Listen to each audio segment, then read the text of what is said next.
এত মোটা বাস দিয়ে কি হবে? এটার বাড়ি খেলেই মানুষ স্বর্গে চলে যায়। কি ভুলভাল বলছিস, বাসটা তো পুরো ফাঁপা, এটা দিয়ে কিছু হবে বলে মনে হচ্ছে না।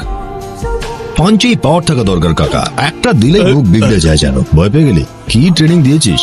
এই তো ডিং কোথাকার। তুই কি করিস?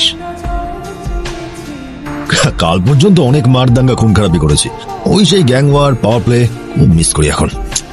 সত্যি বলছি ভাই, গত 24 ঘন্টায় মদ আর চাটে হাত পর্যন্ত লাগাইনি। কি বলছো কি ভাই? আর নয় তো কি। তুই পেমেন্ট কত পাস? খুব একটা বেশি নয়। ব্লাস্ট করার জন্য 5,000 টাকা, হাত পা ভাঙার জন্য 2,000 টাকা, আর কাজ না করতে পারলে ডাইরেক্ট হরিদ্বার। এফএডি এর কি হবে? এফএডিএ সেটা আবার কি? ফুড অ্যালাউন্স আর ড্রিঙ্ক অ্যালাউন্স রে। মানে মাল খাওয়ার জন্য? হ্যাঁ, চুনা লাগাচ্ছে বস। ওর সঙ্গে কিন্তু কথা বলতে হবে। স্কুলের ব্যাপারটা পরে সাল্টে নেওয়া যাবে, তার আগে একটা বড় ইস্যু সলভ করতে হবে, সেটা হলো তোমাদের এফএ আর ডিএ। ঠিক আছে, আজ তো তোদের পেমেন্ট ক্যাশে করিয়েই ছাড়বো। এই, আমার বেশি কথা শুনতে ভালো লাগে না। ওই বুড়োটাকে বল চুপচাপ পেপারে সাইন করে দিতে। গ্রামের লোকেরা অল্প অল্প করে চাঁদা দিয়ে স্কুলটা বানিয়েছে, আমার কথা শোনো, স্কুলটা ছেড়ে দাও, আর জজ সাহেবের বাকি কাগজপত্র আমায় দিয়ে দাও, আমি বরং চলি।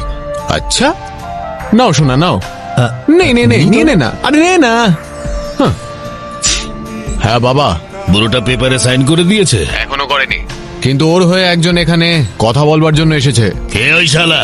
এই, তোর নামটা বলতো। কমল ঠাকুর। কি বললো? কি নাম বলতো? হ্যাঁ, বলছে কোনো কমল ঠাকুর। কমল ঠাকুর? ফোন ওনাকে দে, ক্ষমা চা ওনার কাছে। আরে কি হলো তোমার? এটা বলছি শোন, কথা বাড়াস না, পায়ে পড়ে যাও ওনার, ক্ষমা চা ওনার কাছে, তাড়াতাড়ি কর। পা ধরেছিস তো, তাড়াতাড়ি ফোনটা ওনাকে দে। ফোনটা নিন। হ্যালো ঠাকুর সাহেব, আমার ছেলে অন্যায় করে ফেলেছে, ওকে আপনি ক্ষমা করে দিন। আমি 2 মিনিটের মধ্যে ওখানে আসছি, আমার ছেলেকে কিছু করবেন না।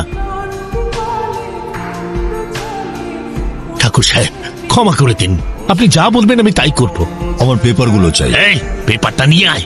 আসলে ভীষণ লোভে পড়ে ওই জমিটা আমি দখল করেছিলাম, জানতাম না ওটা আপনার জমি। এই, ওনাকে চিনিস না তুই?